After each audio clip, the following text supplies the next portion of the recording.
एक बहुत बड़ा ये सवाल है। सवाल ये है कि विधायक स्कूल में नहीं जाते हैं, ब्लॉक में नहीं जाते हैं, बहुत कम देखने को मिलता है, निरीक्षण करने नहीं जाते हैं। क्या आप, क्योंकि हाई स्कूल के जो अध्यक्ष विधायक ही होते हैं, क्या स्कूलों में जाइएगा निरीक्षण करने, ब्लॉक में जाइएगा निरीक्षण करने, थाना में निरीक्षण करने जाइएगा कि क्या स्थिति है, या हॉस्पिटल में जो भी जितने भी हॉस्पिटल है शाहपुर विधानसभा के, निरीक्षण करने जाइएगा, या फिर जैसे चलता आ रहा था वैसे ही चलेगा?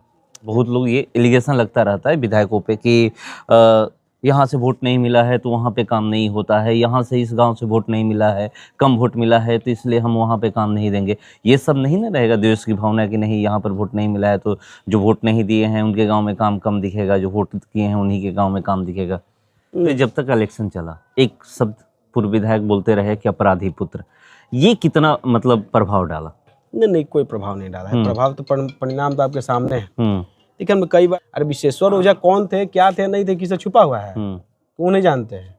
विश्वेश्वर ओझा के प्रतिनिधि को 2 बार शाहपुर क्षेत्र की जनता ने ही चुनकर विधानसभा भेजा था। विश्वेश्वर एआई से रिलेटेड इंडस्ट्री पर इन्वेस्टमेंट करने का बिहार सरकार ने अपनी पहली कैबिनेट में फैसला भी लिया, आपको पता होगा। और ये लोग आज के भी डेट में बिहार के बच्चों के हाथों में कट्टा और बंदूक थमाने का बात कहें, कहीं से जायज नहीं है। जो चलता आ रहा वैसे चलने लगेगा तो जनता कल हमको भी उठा के फेंक देगी। जवैनिया गांव पे क्या है? जवैनिया गांव के लोग ठंडा में अभी भी बांध पे ठिठुर रहे हैं। नहीं, हम किया जाए, धमोल गांव की सड़क हो या फिर टोला की सड़क, ये सारा कुछ के प्रतिनिधि से बात करनी होगी आपसे। कुछ प्रतिनिधि क्या होता है? प्रतिनिधि नहीं है, गलती करेगा प्रतिनिधि, भोगेगा विधायक, सब काम हम नहीं विश्वास रखते हैं। डायरेक्ट एक्सेसिबिलिटी है, जिसको भी शपथ करने वाला है उससे पहले हमारे साथ बात करने के लिए बैठे हुए हैं विधायक राकेश ओझा जी। चलिए मैं सीधे जुड़ता हूँ। IBN से महात्मा को स्वागत है। बहुत बहुत धन्यवाद है आपका। शपथ कल होने वाला है, क्या कुछ वहाँ पर तैयारी है? जो भी नियम के तहत तैयारियां होनी चाहिए वो हो चुकी है, और हमारे लिए तो एक नया एक्सपीरियंस है, टोटली न्यू एक्सपीरियंस है। कल जाएंगे, उसके बाद ही जो अनुभव वहाँ का साझा कर पाएंगे। लेकिन हाँ, अंदर से उत्सुकता है और हम लोग इंतजार कर रहे थे बहुत सालों से इस मोमेंट का। कल वो क्षण आएगा, ऐतिहासिक क्षण होगा हमारे जीवन का। उसके बाद जैसी बातें होंगी आपसे शेयर करेंगे। अब सवाल ये है कि आपके पिताजी चुनाव लड़े, कई चुनाव लड़े, नहीं जीत पाए, माताजी भी चुनाव लड़े, नहीं जीत पाई, आप चुनाव लड़े, पहली बार जीत गए। वो एक सपना जो अधूरा था, आप खुद कह भी रहे थे कि मेरे पिताजी का सपना है कि विधायक बनना, और सपना तो पूरा हो गया। कैसे अब काम करिएगा, क्योंकि शाहपुर की जनता एक युवा विधायक को चुनी है? ये पूर्ण रूप से, और शाहपुर की जनता ने एक युवा विधायक को तो चुना ही है। शाहपुर की जनता ने एक ऐसे विधायक को चुना है ताकि वो काम करे। बातचीत करने का और खाली दोषारोपण करने के लिए हमको नहीं जनता यहाँ से चुनकर भेजी है। शाहपुर की जनता के विश्वास पर, उम्मीद पर खड़ा उतरना एक बहुत बड़ा चुनौती है, और चुनौती हम लोग को पसंद रहता है। चुनौती रहता है, वहाँ काम करने में मज़ा आता है। इसको एज ए चैलेंज लेकर, एज ए रिस्पॉन्सिबिलिटी लेकर हम लोग काम करेंगे। और 5 सालों में शाहपुर में ऐतिहासिक कार्य करना मेरा लक्ष्य है, जो ना भविष्य इतिहास में ऐसा कार्य नहीं हुआ हो। शाहपुर से बहुत लोग विधायक हुए हैं, हमको तो खाली अपनी चाची वाला कार्यकाल याद है जिसमें कुछ काम दिखता है शाहपुर क्षेत्र में। उसके बाद से तो कोई कार्य दिखा नहीं पिछले 10 सालों में। उसके मेरे चाची से पिछले वाले कार्यकाल का तो बात ही छोड़ दीजिए। उस समय तो हत्या, अपहरण, लूट, यही सब पेपर का हेडलाइन हुआ करता था। अब लेकिन चूंकि बिहार बदल चुका है, अब पढ़ाई लिखाई की खबरें आती हैं, बच्चे परीक्षा में टॉप करते हैं उसकी खबरें आती हैं, इंजीनियरिंग कॉलेज स्थापित होते हैं उसकी खबरें आती है, भोजपुर जिला को मान्यता एक नया केंद्रीय विद्यालय मिला है उसकी खबरें आती है। ये माहौल बदल रहा है, बिहार बदल रहा है। तो बिहार बदल चुका है, अब जो बिहार का जो बदलाव है उसको गति देने के दिशा में कार्य करना है। आज इस दिशा में शाहपुर का जो योगदान हो, शाहपुर क्षेत्र का जो विकास हो, वो प्राथमिकता से हो, ये मेरा लक्ष्य है। और भोजपुर जिला के 7 विधानसभा क्षेत्रों में शाहपुर का प्रदर्शन सबसे बेहतर हो। मतलब बाकी सब क्षेत्रों में तो काम होगा ही, आपस में कंपटीशन की भावना भी रहना चाहिए कि अपने क्षेत्र में ज़्यादा से ज़्यादा काम करवा पाए। मेरा प्रयास रहेगा कि शाहपुर में सबसे उच्च क्वालिटी का काम हो और सबसे ज़्यादा काम हो इन 5 वर्षों में। 5 वर्ष की बात करें, मगर एक चीज़ और देखा जाता है कि बहुत लोग ये एलिगेशन लगता रहता है विधायकों पे कि यहाँ से वोट नहीं मिला है तो वहाँ पे काम नहीं होता है, यहाँ से इस गांव से वोट नहीं मिला है, कम वोट मिला है तो इसलिए हम वहाँ पे काम नहीं देंगे। ये सब नहीं ना रहेगा देश की भावना कि नहीं यहाँ पर वोट नहीं मिला है तो जो वोट नहीं दिए हैं उनके गांव में काम कम दिखेगा, जो वोट किए हैं उन्हीं के गांव में काम दिखेगा। नहीं, इस तरह की कोई बात नहीं है। जहाँ जरूरत होगा वहाँ काम होगा। अब देखिए, मान लीजिए कोई वोट नहीं दिया तो वहाँ काम नहीं करने से वोट नहीं देने लगेंगे। तो काम करके ही ना वोट लिया जा सकता है। इस तरह की भावना कोई भी हमारे मन में रही भी नहीं है, हमारे परिवार के भी मन में नहीं रहा है। और हमारे लिए सब एक समान है। हमने चुनाव के दिन ही, काउंटिंग के रिजल्ट के बाद ही हमने कहा ये पक्ष विपक्ष चुनाव तक था, अब खत्म हो चुका है। जो दिया वोट वो भी ठीक, जो नहीं दिया वो भी ठीक। और क्षेत्र की जो समस्याएं हैं, मान लीजिए किसी गांव में हमको 10 ही वोट मिला, विपक्ष को 100 वोट मिला, तो 10 लोग तो हमारे हैं ना, उस गांव में हम काम नहीं करें वो 10 लोग भी हमारे परेशान होंगे। काम करें तो शायद 100 में से 10 हमारे साथ आ जाए। तो इस तरह की बात नहीं है, जहाँ जरूरत होगा वहाँ हम लोग काम करेंगे। वोट वोट ये सब देखेंगे बाद में, तो व्यवहार पर, आपका आचरण पर, आपकी सोच पर डिपेंड करता है। लेकिन अभी 5 साल शाहपुर क्षेत्र की जनता ने मुझे भेजा है काम करने के लिए। इस किसी भी कीमत पर हम लोग क्षेत्र में काम करेंगे। नहीं, एक और पूरे जब तक इलेक्शन चला, एक शब्द पूर्व विधायक बोलते रहे कि अपराधी पुत्र, ये कितना मतलब प्रभाव डाला? नहीं, कोई प्रभाव नहीं डाला है। प्रभाव तो परिणाम तो आपके सामने है। लेकिन हमने कई बार कहा कि जो व्यक्ति 10 साल विधायक रहा हो और 10 साल विधायक रहने के बाद भी अपना रिपोर्ट कार्ड प्रस्तुत करने के बजाय फालतू बातों में जनता को उलझाना चाहता हो, तो जनता मूर्ख नहीं है आज के डेट में। जनता ने आपको 10 साल मौका दिया है, तो 10 सालों के बाद आपसे पूछेगी ना कि भाई क्या क्या काम किए हैं। ये थोड़ा ना पूछेंगे कि आपका अपोजिशन क्या है, नहीं है। हम तो पहली बार चुनाव लड़ रहे थे, हम तो फ्रेशर थे, मेरा कोई रिपोर्ट कार्ड वाला एंगल बनता नहीं था। लेकिन वो शाहपुर क्षेत्र की जनता को मूल मुद्दों से भटकाने के लिए इस तरह की बातें कर रहे थे। अरे विश्वेश्वर ओझा कौन थे, क्या थे, नहीं थे, किसे छुपा हुआ है, वो नहीं जानते हैं। विश्वेश्वर ओझा के प्रतिनिधि को 2 बार शाहपुर क्षेत्र की जनता ने ही चुनकर विधानसभा भेजा था। विश्वेश्वर ओझा के ना रहने के बाद भी उनकी धर्मपत्नी चुनाव लड़ी, तो लगभग 40-42 वोट आया। तो जनता के बीच में विश्वेश्वर ओझा का क्या इमेज है, वो उनके बताने से ना बिगड़ेगा ना बनेगा। ये बात उनको स्पष्ट समझना चाहिए। तो खैर ये सब तो पुरानी बातें हो गई हैं, और शाहपुर क्षेत्र की जनता ने उसका जवाब भी दे दिया है। और हम शुरू से कहते आए हैं, जो जनता कहेगी वही होगा। जनता का जनादेश सर्वोपरि होना चाहिए, सबको मानना चाहिए। ये ना कि 200 सीट जहाँ जीते हैं वहाँ निष्पक्ष हुआ है, जहाँ 25-30 को हम लोग हार गए वहाँ कहीं भी हम खराब हो गए। इस तरह का बयानबाजी हम लोग नहीं करते हैं। हम लोग कई एक सीट है जहाँ पर 30 वोट 150 वोट से हारे हैं। रामगढ़ है 30 वोट से हारे, वही बता रहे हैं। तो ये सब जनादेश है, जनमत है, इसका सम्मान सभी को करना चाहिए, चाहे पक्ष हो या विपक्ष हो। लेकिन दोषारोपण जानते ही है, कुछ लोगों के नेचर में है, कल्चर में है, उसका जवाब नहीं देना है। बिहार की जनता जिसको चाहेगी वही सत्ता में राज करेगा, वही जनता की सेवा करेगा। दोषारोपण और जबरिया राजनीति अब नहीं चलेगा। बूथ लूटने वाला कॉन्सेप्ट चला गया है। बताइए 21वीं सदी है, ईवीएम चोरी का लोग आरोप लगाते हैं। वही हम बता रहे हैं, 21वीं सदी है, देश कहाँ से कहाँ पहुँच गया है। हम तो चुनाव कैंपेन के समय भी कहते थे एआई का युग आ गया है। एआई से रिलेटेड इंडस्ट्री पर इन्वेस्टमेंट करने का बिहार सरकार ने अपनी पहली कैबिनेट में फैसला भी लिया, आपको पता होगा। और ये लोग आज के भी डेट में बिहार के बच्चों के हाथों में कट्टा और बंदूक थमाने का बात कहें, कहीं से जायज नहीं है। लालू जी के अपने परिवार के बच्चे एसी कमरा में आराम करें, बाकी गरीब के बच्चे कट्टा बंदूक लेकर रोड पर घूमते रहे। मूर्खता वाला समय जा चुका है। बिहार के एक एक बच्चों को कंप्यूटर के युग से जोड़ना हमारा लक्ष्य है।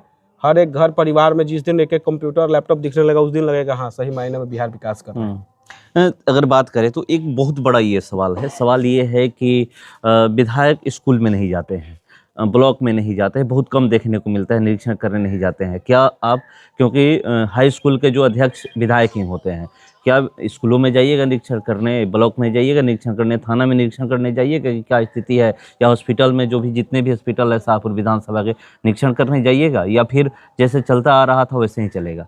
जो चलता आ रहा वैसे चलने लगेगा तो जनता कल हमको भी उठा के फेंक देगी। इस तरह की कोई बात नहीं है। और विधायक क्यों जाएंगे विद्यालय? भाई जब उनके मंत्री थे, माननीय पूर्व विधायक, अब तो विधायक कहना उचित नहीं होगा कानूनी तौर पे, वो एक मंत्री के पोता थे, मंत्री का बेटा थे, उस समय तो विद्यालय गए ही नहीं। अब विधायक रह के विद्यालय जाएंगे? हम तो कई बार कहे कि इनके साथ पढ़े हुए लोग कहते हैं कि पटना में जब पढ़ते थे तो विद्यालय से मंगवा लेते थे आंसर शीट और घर में लिखवा के जमा करवा देते थे। जिन लोगों की सोच में शिक्षा का कोई सम्मान नहीं रहा है, वो शिक्षा के क्षेत्र में क्या काम करें? और आपके आने से पहले ही कुछ लोग लालू डेरा पंचायत के हमारे पास आए हुए थे, जो माधोपुर में जो दो कमरा है, 2 कमरा में विद्यालय चलता है। हमने उनसे पूछा कि आसपास कहीं सरकारी जमीन है कि नहीं है। उन लोगों ने कहा हाँ कुछ दूरी पर है। उस जमीन को हम लोग चयनित करके, चिन्हित करके नए भवन निर्माण का भी हम प्रयास करेंगे। और आपका ये पहले सवाल का जवाब भी है, उस पंचायत से क्या वोट मिला है, किसी से छुपा हुआ नहीं। लेकिन मेरी प्राथमिकता है कि वहाँ पर हम +2 लेवल का एक अच्छा विद्यालय स्थापित करें, क्योंकि बच्चों को शिक्षित करना जरूरी है। बच्चों को अपने हक अधिकार को समझने के लिए शिक्षा बहुत जरूरी है। इस दिशा में हम लोग कार्य करेंगे। और जहाँ तक बात है हॉस्पिटल का, हॉस्पिटल की भी एक समस्या वहीं से आई। शायद कोई एक वहाँ स्वास्थ्य उपकेंद्र है, उसमें शायद 24 स्टाफ है और एक भी स्टाफ वहाँ बैठता नहीं है। ऐसी जानकारी उन लोगों ने दी। क्या सच्चाई हम पता लगाएंगे। इन तभी सभी तरह की समस्याओं को हम लोग जानेंगे और उसको ऑन द स्पॉट हल करने का प्रयास करेंगे। हमसे मिलने के लिए और अपॉइंटमेंट लेने की कोई प्रक्रिया का प्रावधान नहीं है। हम हर दिन अवेलेबल है, लोगों के बीच में अवेलेबल है, और हम तक आने के लिए किसी को पैरवी का जरूरत नहीं है, सीधा संपर्क करके आ सकते हैं। और जो भी समस्याएं होंगी ऑन द स्पॉट उसका निष्पादन किया जाएगा। अगर कुछ प्रोसेस होगा तो प्रोसेस में भी लगा दिया जाएगा, लेकिन कभी भी जनता को अपनी परेशानियों के लिए हमसे पैरवी नहीं करना पड़ेगा। जवैनिया गांव पे क्या है? जवैनिया गांव के लोग ठंडा में अभी भी बांध पे ठिठुर रहे हैं। नहीं, हमने इस संदर्भ में उस दिन जब हम जवैनिया गए थे, वहाँ जो हमारे SDM उनसे हम बात किए। देखिए, चूंकि अभी घर और मकान में तो समय लगेगा, ये प्रैक्टिकल बात है। इसको हम कह देंगे ना सबका घर हम 2 दिन में बनवा देंगे तो संभव नहीं है। हमने SDM से बात भी किया। हमने कहा कि जमीन और घर देने में तो समय लगेगा, कम से कम समय लगेगा तो 6 महीना समय लगेगा, लेकिन अभी तो ठंड का मौसम है। इसके लिए जो तत्कालिक जो सरकारी व्यवस्थाएं हैं, तो जो भी जिन लोगों का जो वहाँ मड़ई उन लोग लगाए हैं जड़ गया है या फट, अभी तो बीच में बारिश उरिश आया था, उस सभी को तत्काल में व्यवस्थित करने के लिए उनसे हम बात किए हैं। आज कल शपथ हो जाता है, उसके बाद 1-2 दिन बाद हम उनको लेकर वहाँ जाएंगे भी, जो जरूरत की चीज़ें हैं उसको व्यवस्थित करवाएंगे। उनके राशन, खाना, पानी, तोशक, कंबल, ये सब चीज़ों की व्यवस्था तत्काल में, वे एग्जिस्टेंस के लिए जो चीज़ें जरूरी है उसको हम व्यवस्थित कर देंगे 10-15 दिनों में। उसके बाद से एक आदमी के लिए ज़मीन चिन्हित करके उनका जो घर निर्माण का जो PM आवास की योजना के तहत है उसमें हम लोग कार्य लगवा देंगे, ताकि बाढ़ से पहले कुछ हद तक उनको हम लोग सही जगह पर पहुंचा सकें। इस दिशा में तत्काल ये काम है। ये तो क्षणिक हो गया, लेकिन उस जो कटाव है उसकी व्यवस्था को समझना पड़ेगा। अगर उसको सही समय में अगर डिसीजन नहीं लिया गया तो आने वाले समय में अन्य गाँवों को भी वो प्रभावित करेगा, बांध तक पहुंच जाएगा आने वाले समय में। और एक बार बांध अगर टूटने लगा तो पूरा क्षेत्र का क्या स्थिति होगी, इससे छुपा हुआ नहीं है। इस दिशा में हम अपने सरकार से लेकर यूपी गवर्नमेंट और सेंट्रल गवर्नमेंट, तीनों गवर्नमेंट से हम आग्रह करेंगे, मिलेंगे भी जाकर, और इसका एक कंबाइंड अप्रोच, ताकि यूपी और बिहार दोनों मिलकर करें, ताकि ये जो पूरा दियारा का हम लोग का इलाका है ये सुरक्षित में कम से कम 1 महीना का समय लगेगा। क्या हम कार्य करेंगे सबके सामने हम रखेंगे। एक और समस्या है मरचैया बांध और राजपुर, जहाँ से पानी शाहपुर विधानसभा में घुसता है। स्लुइस गेट लगाने के लिए चर्चा बहुत दिनों से है, क्या इस पे कैसे होगा? मतलब लोग कहते हैं कि इस संदर्भ में हम बहुत पहले ही एक बार जो हमारे सांसद थे RK सिंह जी, चुनाव से शायद 1 साल पहले हम उनसे बात किए थे। उन संदर्भ में कुछ प्रोसेस भी हुआ था सेंट्रल गवर्नमेंट के थ्रू, फिर वो चुनाव हार गए, फिर सबको इधर उधर हो गया, तो काम पेंडिंग। वहाँ एक फाटक लगाने की बात बहुत दिनों से चल रही है, इस संदर्भ में काम होगा, जल्द ही होगा। इसको वो होने से काफी हद तक इधर जो बाढ़ की जो समस्या है उस पर कंट्रोल किया जाए। धमौल गांव की सड़क हो या फिर टोला की सड़क, देखिए सड़क नली गली के लिए हमसे पैरवी नहीं करना है। सड़क नली गली ऐसी चीजें जो आज तक पूरी कर ली जानी चाहिए थी। अब तो बात होना चाहिए विद्यालय का, विद्यालय में भी क्वालिटी एजुकेशन जो हायर मॉडर्न टेक्निक्स आ रही है उसके साथ अभी, लेकिन ये दुर्भाग्य है कि 2 कमरों में विद्यालय चल रहे हैं, इसको भी अपग्रेड करना है। और जितने भी एग्जिस्टिंग +2 लेवल के विद्यालय हैं उनको मॉडर्न टेक्निक से लैस करना मेरा लक्ष्य है। उसको जल्द ही हम आने वाले 1-आध वर्षों में, मतलब 1 साल के अंदर हम सारी, दूधघाट में भी 2 कमरों में विद्यालय चल रहा है, 1 से 5 क्लास। ये हम चयनित करेंगे कहाँ कहाँ क्या समस्या है, कहाँ कहीं जमीन नहीं है तो जमीन चिन्हित करवा के भवन का निर्माण करवाना है। लेकिन इन सब चीजों, ये मेरी विशेष फोकस वाले एरिया में है। शिक्षा के लिए हम कुछ भी करेंगे, क्योंकि जिस दिन घर परिवार से बच्चे शिक्षित होने लगेंगे आधी समस्याएं अपने आप हल होती रहेंगी। और दूसरा चीज, क्राइम को कंट्रोल करना है। हम तो प्रशासन से भी अभी मीटिंग करेंगे, कहीं पे भी किसी भी प्रकार की अगर इस तरह की समस्या आती है क्रिमिनल से रिलेटेड, उस पर सख्ती से निपटा जाए। वो अब सिस्टम अब पुराना वाला छोड़ देना होगा कि किसी का प्रतिनिधि आया और दोनों पक्ष का सेटलमेंट करवा के कुछ उगाही करके चल गया। ये सब सिस्टम अब बंद कर देना है। हम लोग ना लेते हैं ना देते हैं, एक बात जान जाइए। ईमानदारी से काम होना चाहिए। जो भी गरीब आए, जो भी असहाय है, जो भी जरूरतमंद आए, उनका समस्या का निष्पादन तुरंत होना चाहिए। अगर हम सुन लिए कि कुछ लेन देन का प्रक्रिया चल रहा है तो फिर परेशानी होगी सबको। आपके प्रतिनिधि से बात करनी होगी या आपसे? कुछ प्रतिनिधि क्या होता है, प्रतिनिधि नहीं है। गलती करेगा प्रतिनिधि, भोगेगा विधायक, सब काम हम नहीं विश्वास रखते। डायरेक्ट एक्सेसिबिलिटी है। जिसको भी दिक्कत है हमारे नंबर पे हम नंबर जारी कर देंगे 1-2 दिन में, फोन करके समस्या लिखवा दे, तुरंत समस्या का, मतलब आप हेल्पलाइन नंबर जारी कर रहे हैं? हेल्पलाइन नंबर कहे या सपोर्ट नंबर, क्योंकि एक नंबर बहुत बिजी रहता है, इतना फोन गिरता है कि एक नंबर पे सभी लोग का फोन लगता भी नहीं है। लेकिन हमारा जो आवाज का रहेगा उस पे नंबर एक आदमी हमेशा अवेलेबल रहेगा उसको उठाने के लिए, जो भी हो। लेकिन बात हमसे होगा, कोई भी मामला सीधा हम तक पहुंचेगा, बीच में कोई बैरियर नहीं रहेगा। और ज्यादातर टाइम तो हम लोग क्षेत्र में ही रहते हैं, लोग हमसे डायरेक्ट मिल भी सकते हैं, इसमें कोई ऐसी दिक्कत नहीं है। और गांव तो हम लोग घूमते हैं, आधा से अधिक गाँव का तो समस्या हमको खुद पता है, बताने का भी जरूरत नहीं है। इसको हम लोग काम करेंगे, लेकिन इसके लिए एक बार हम लोग पूरा प्रोसेस बना लें तब हम लोग जरूर काम करेंगे। पटना ज्यादा रहिएगा गांव पे? पटना क्या करेंगे, जनता हमको चुनकर भेजी तो जनता के साथ रहना है कि बाहर जाना है? पटना में ऐसा कोई मेरा अप्रोच, हम पटना पिछले 10 सालों में भी नहीं रहे हैं। घर तो मेरा पटना में पिछले 10 सालों से बना हुआ है, लेकिन आप रेगुलर हमको क्षेत्र में ही देखते हो। क्षेत्र में ही रहेंगे, गांव घर से हम लोग जुड़े, हमारा पैदाइश ही यहीं का, हम इसी भूमि पर जन्म लिए हैं।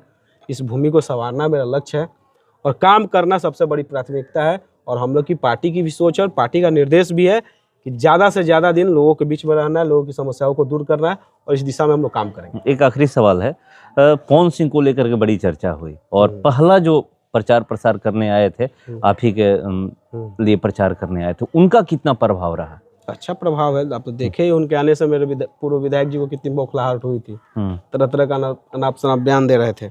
और मेरे ही विधानसभा में नहीं, जिन जिन विधानसभा क्षेत्रों में वो गए हैं उनका स्ट्राइक रेट काफी अच्छा रहा है।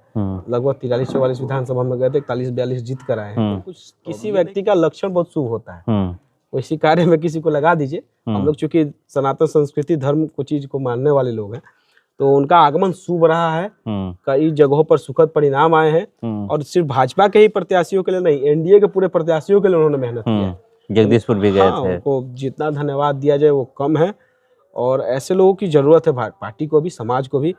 और वो सिर्फ भोजपुरी इंडस्ट्री या भोजपुर जिले तक नहीं है, आज के डेट में बहुत बड़ी हस्ती है, पूरे पैन इंडिया फिगर है वो, और भोजपुर जिले का नाम रोशन करते हैं। कहीं भी जाते हैं तो भोजपुरी में दहाड़ते हैं। भोजपुर जिले के लिए भी गौरव की बात नहीं, लोग कह भी रहे थे कि उनकी वजह से ही लोकसभा चुनाव में पूरा शाहबाद साफ हो गया।